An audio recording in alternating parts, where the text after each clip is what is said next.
porque nós fomos morar em Piraí. E hoje estar aqui pregando nesse congresso de mulheres que tantas vezes eu estive aí cantando é uma bênção maravilhosa. Rever tantos irmãos, tantos rostos conhecidos. Vocês estão lindas, belas. Você consegue pensar de hoje a um ano atrás quantos milagres o Senhor realizou na tua vida? É por isso que você está aí hoje, para glorificar o Senhor. Diga para sua irmã que está do teu lado: nós vencemos mais um ano e nós estaremos aqui reunidos, mulheres, homens, jovens, crianças, até que Ele venha. Aleluia! Louvado seja o nome do Senhor. É sempre bom, é sempre maravilhoso falar da vida de Jesus. Nós não podemos esquecer.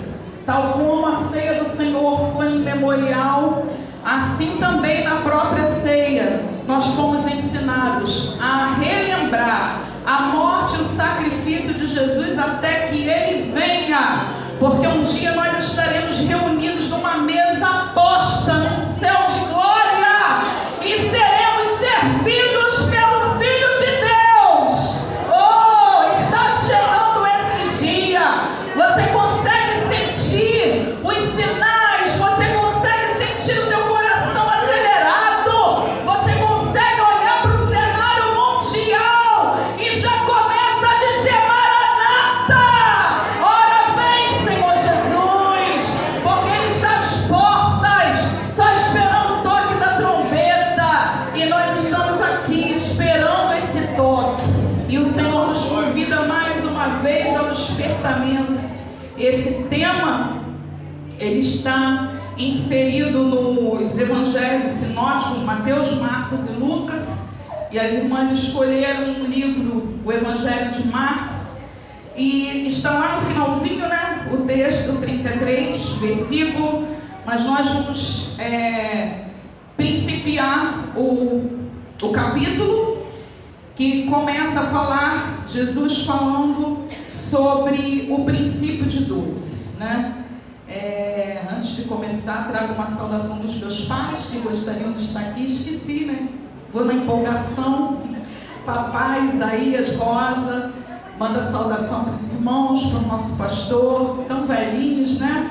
E aí, papai está fazendo um tratamento semanal, já está descendo toda segunda-feira, e aí eles ficaram descansando, porque nessa próxima terça é o último dia de tratamento dele, de 6 semanas, glória a Deus, e aí eles não puderam estar aqui. Meu pastor, Antônio Ribeiro, a saudação a toda a igreja, da Igreja Evangélica Projeto Renovado no centro de São João de Meriti. Pronto, agora já cumpriu o protocolo. Irmãos, Jesus, falando com os seus discípulos, ele estava dentro do templo. E ele sai do templo e ele pega o caminho em direção ao Monte das Oliveiras, e ao sair, os discípulos estão deslumbrados. O templo, ele havia sido construído por Salomão, foi destruído na época do cativeiro, foi reconstruído no final do cativeiro, e passou ali por uma reforma de Herodes, que deu uma caprichada no templo, né? Os historiadores, eles vão dizer que tinha pedras do tamanho de 14 metros de comprimento, de 20 metros, de 3 metros de altura, pesando toneladas, recobertas de ouro. Não poupou, ele caprichou, porque ele queria estar bem relacionado com os judeus. E os discípulos ficaram admirados, e o templo ainda nem estava acabado. Ele começou a sua construção no ano 20 depois de Cristo e foi concluído no ano 66 depois de Cristo. Então, nessa época que eles estão falando sobre o templo e elogiando e dizendo quanto era lindo, ele ainda estava em construção. Imaginem vocês, né? Antes mesmo de acabar a obra, ela já estava sendo admirada. E Jesus, ele vai minimizar aquele comentário e vai dizer: olha, não sobre pedra que não seja derrubada. E como eu disse, nessa época, Jesus ainda estava no seu ministério terreno, podemos colocar aí cerca de 30 e poucos anos logo à frente, porque se foi inaugurado no ano 66, no ano 70, o imperador, por ordem, o general Tito entrou na cidade, destruiu mais uma vez o templo e de fato virou um grande monturo. E quando nós lemos todo esse capítulo, ele vai ter um misto de informações. E os discípulos mais íntimos de Jesus, eles vão com Jesus até o Monte das Oliveiras, que é um monte muito marcante no cristianismo. E o interessante é que esse monte, o lugar onde ele estava, o texto vai nos dizer que ele assentou-se exatamente de frente ou de frente para o templo. E ali ele se assentou com esses discípulos em particular, e eles perguntaram, conforme Jesus disse que não ficaria pedra sobre pedra, eles vão perguntar a Jesus quando que iria acontecer essas coisas e que sinais haveriam para que eles soubessem quando isso se cumpriria. E quando nós vemos Jesus assentado no Monte das Oliveiras, nós nos lembramos que ele, alguns dias antes, e ele estava na última semana de seu ministério aqui na Terra. É o último momento em que Jesus está ali se relacionando, os últimos instantes, os últimos aconselhamentos, as últimas advertências.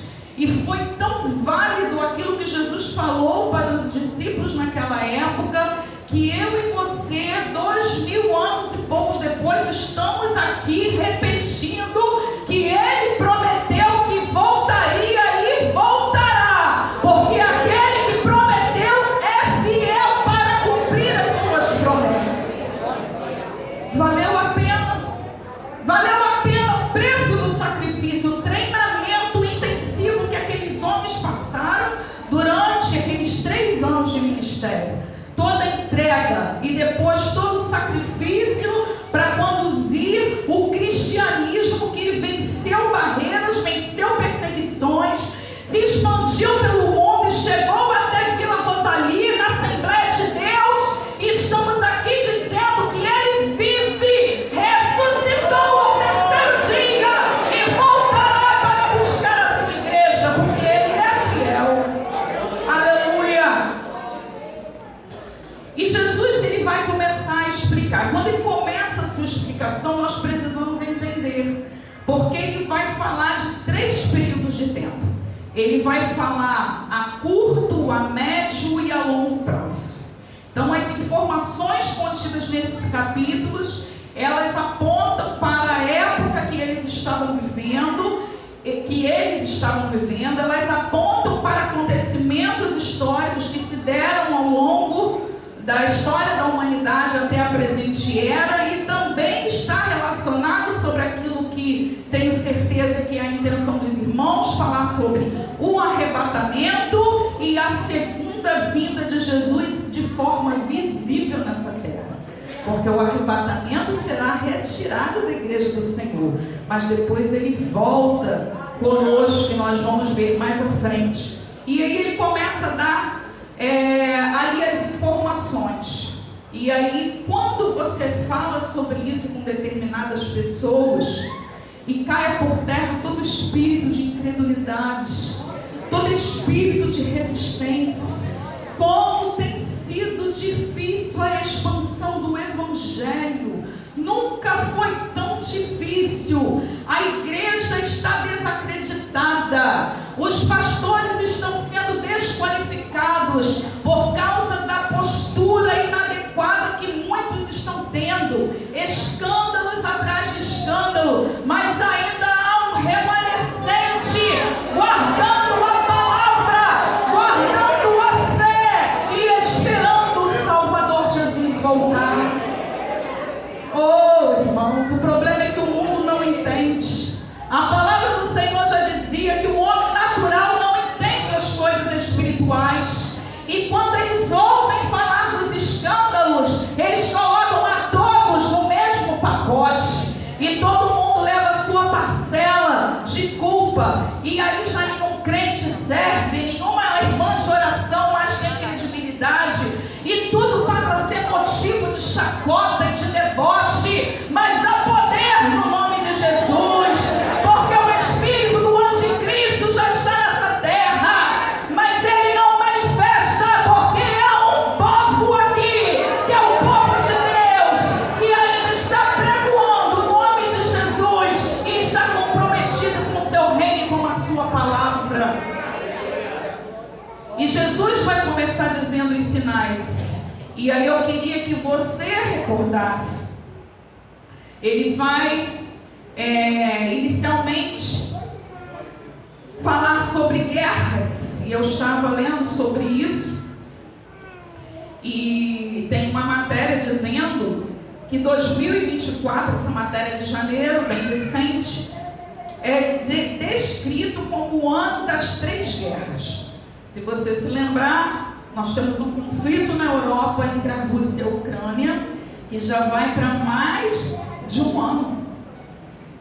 A Rússia imaginou que destruiria a Ucrânia em uma semana. Essa era a expectativa. Mas o povo resistiu. E eu posso tirar uma lição espiritual para isso. O diabo está o tempo todo pensando que vai nos derrotar. Ele faz projetos e diz: é em um dia, é em uma semana. Mas ele se revira, porque passa dia, semana, mês, ano, e nós continuamos de pé. Passa o vento, passa o temporal, passa a tempestade, vem o vale, vem a peneira, vem a moeda, e nós permanecemos de pé. Mas não é porque nós somos melhores, não é porque nós somos santificados, não é porque nós subimos monte, é porque a graça do Senhor nos sustenta. É pela graça que nós estamos aqui. É pela graça que você venceu mais um ano. E é pela graça que você está esperando a vida do Senhor. Aleluia! Nós temos um outro conflito que chamou a atenção do mundo todo naquele ataque do Oriente Médio. E em outubro, nós estamos em julho, faz um ano. Parece que foi ontem, irmãos, porque o tempo está acelerado. Parece que foi ontem. Em nome de Jesus, haja visitação do Senhor sobre a terra de Israel nessa hora. Haja visitação do Senhor e correntes, ferrolhos e portas sejam abertos, porque ainda há reféns presos, mas a igreja do Senhor continua orando e clamando pelo povo amado do Senhor, ainda que eles não reconheçam o seu Messias, mas nós estamos clamando e orando. Aleluia! E pasmem vocês, a outra guerra descrita, e aí seria mais um conflito, são as tensões internas dos Estados Unidos da América, dita como a potência mundial, por conta das eleições. E nós vemos em todos os noticiários as eleições totalmente polarizadas, mais ou menos como foi aqui no Brasil, né? E nós estamos vendo aí todo o cenário mundial se preparando. E o texto ainda vai dizer, depois que ele aponta as guerras, ele vai dizer terremotos em vários lugares. Irmãos, uma das coisas que o tema nos chama a atenção diz: olhai. Nós estamos olhando porque nós acompanhamos os noticiários. E hoje em dia, com a facilidade das mídias, as coisas chegam até nós muito rapidamente. Olhando, nós estamos. Mas o Senhor Jesus não parou em olhar. Ele manda: vigiai e orai.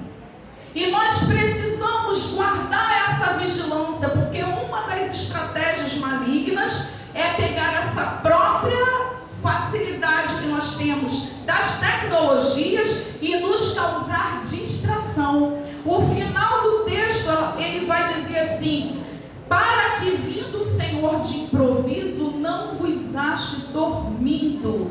Que dormindo é esse, irmãos?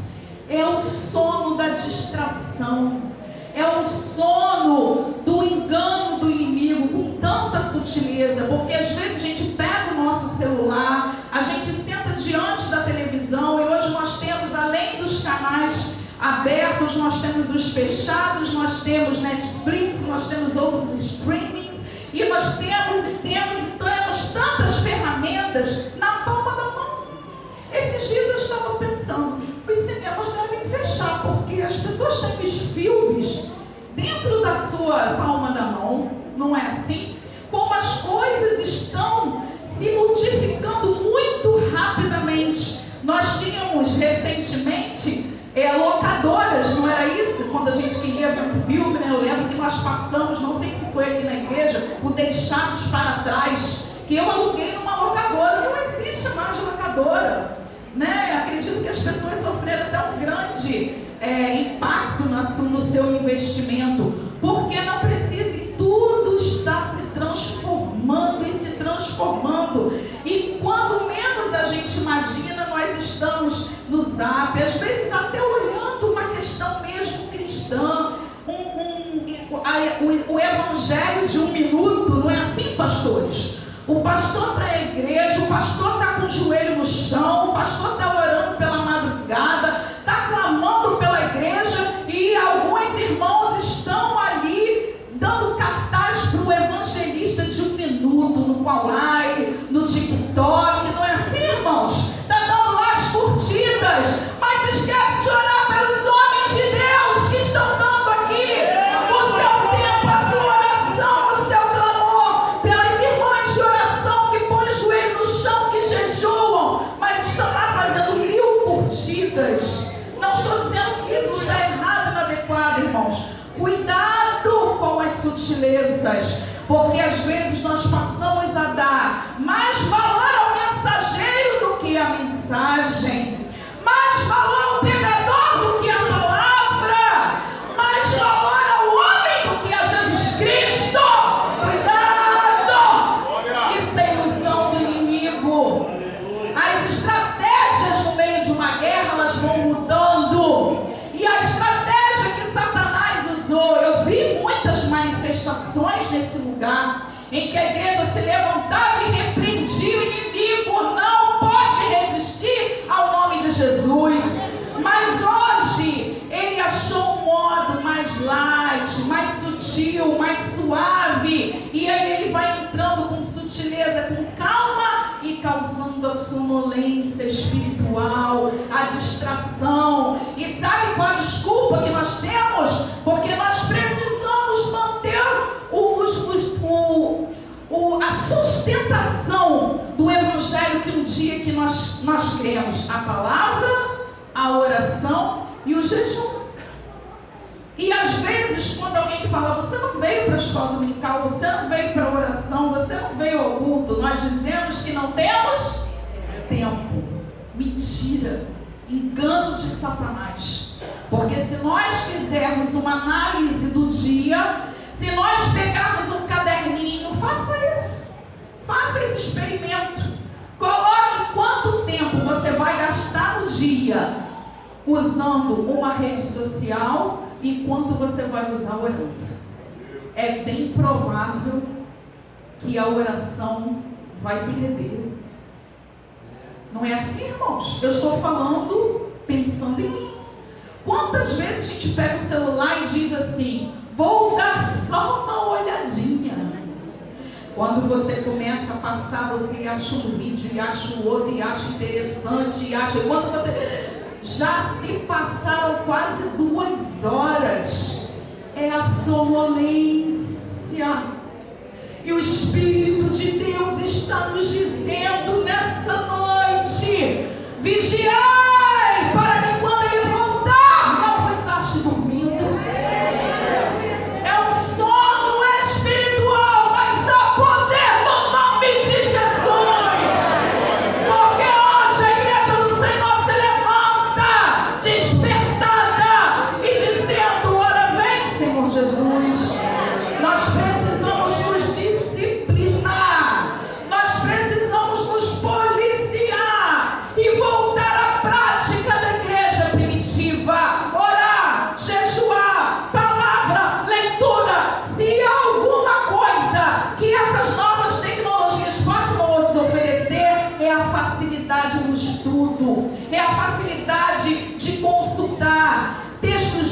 bíblicos, é a facilidade de ter a Bíblia em qualquer lugar no seu celular, é a facilidade de consultar diversos textos e o seu significado, dependendo do site que está trazendo ali a explicação, a facilidade de você baixar livros, a facilidade de você até mesmo evangelizar. Quantas vezes nós estamos na casa do Senhor e nos lembramos aquela irmã, e aí você não precisa pegar o ônibus e ir até a casa dela, você pode usar o celular e dizer: minha irmã, o Espírito Santo tocou no meu coração agora para te dizer o quanto você é amada e o quanto você faz falta no nosso meio, e você não sabe o peso de glória de quantas vidas você já conseguiu colocar de pé através de umas poucas palavras que você possa digitar no teu celular. Então, se é para usar, vamos usar para a glória de Deus. Vamos usar para continuar avançando o Evangelho, porque Cristo está voltando. E numa dessas pesquisas eu coloquei terremotos em 2024. E apareceu um gráfico. Eu contei 25, eu falei, uau, 25 terremotos, inclusive no Brasil. Aparece 3 registros, Minas, 2 em Minas e 1 em Goiás. Também tem na Bahia. E eu falei assim, no ano, irmãos, do dia 5 de julho até o dia de hoje, 25 terremotos no mundo, do dia 5 de julho até o dia de hoje, uma semana. 25 tremores de terra no mundo, dos quais alguns deles passaram do meio da escala Richter, que vai até 9. Então, se vai até 5, ele está azulzinho. Se é 5,1, ele já aparece em vermelho. E eu levei um susto, porque eu achei que era, não foi isso que eu pesquisei em 2024, mas é em uma semana. E aí nós vamos usar a nossa mente para pensar. Você ouvia falar de terremoto no Brasil? E de vez em quando a gente está ouvindo, é Minas, é Rio Grande do Sul, é Paraná. E vai, porque quando nós falamos com determinadas pessoas, eles vão dizer o quê? Guerras sempre existiram, terremotos sempre existiram. Mas será que com tanta frequência? Será? Em uma semana, em 25 lugares do mundo?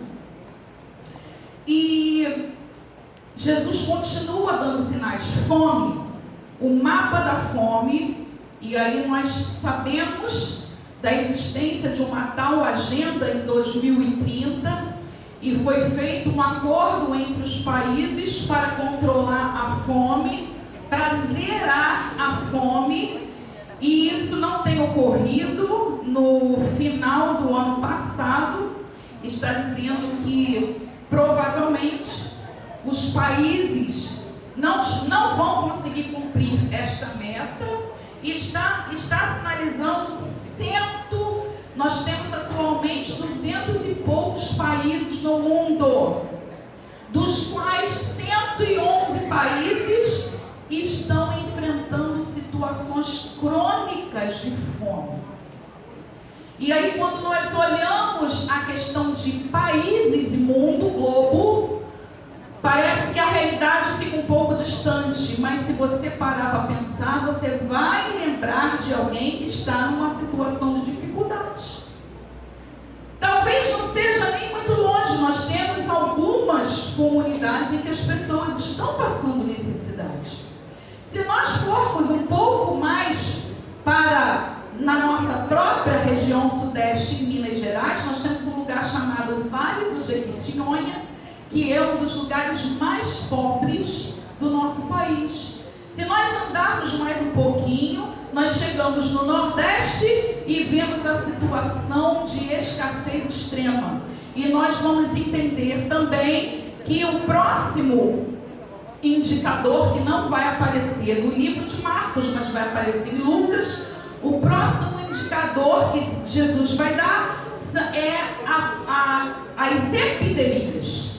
E nas epidemias não temos a mente falha, vamos lembrar que faz cerca de 4 anos nós experimentamos uma epidemia. E hoje nós dizemos, glória a Deus que a epidemia do Covid acabou. E aí os noticiários estão nos dizendo assim, que a doença X, ela vai ser 20 vezes mais mortal que a Covid e já está sendo debatida num fórum econômico mundial. Você consegue pensar em alguma coisa mais letal 20 vezes do que a Covid? Você consegue pensar nisso?